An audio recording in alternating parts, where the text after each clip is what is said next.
More than 16% of registered voters in Duval County have already cast their ballots, the majority at early voting sites. But tonight there's a concern of what might be happening outside of those sites. It's the last week to vote early in the midterm election here in Duval County. You have until Sunday evening.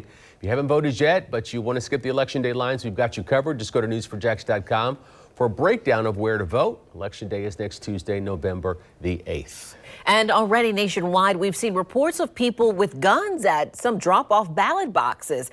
That has not happened here in Florida, but over the weekend, there was concern at one Jacksonville early voting site location. Police had to be called.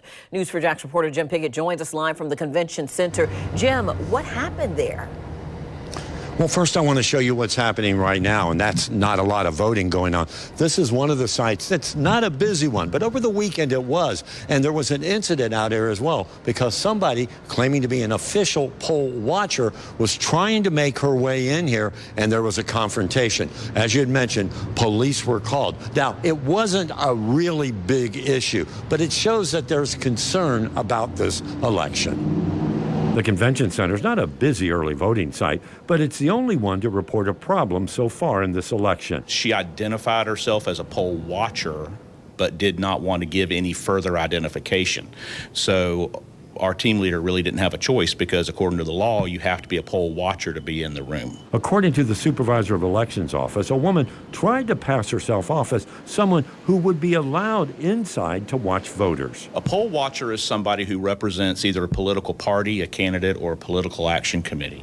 And they are eligible to be in the precinct to observe everything that goes on. According to the elections office, she assaulted a security guard. Police were called, but no arrests were made. Poll watchers are different than poll workers who go through training. There are about 100 registered poll watchers in Duval County. So let me show you the difference with these poll watchers. Registered poll watchers, those who have signed up with the supervisor of elections, well, they're actually allowed to go inside the voting room. Now, this is as far as we can go, but they can go in there and observe. They can't talk to the voters, they just report back. But there are other poll watchers, unregistered, who are outside. So let me show you the difference. The unregistered poll workers, well, they have to stay out here 150 feet away from any poll. You know, those are the people that you see out here with all of these signs and they're waving.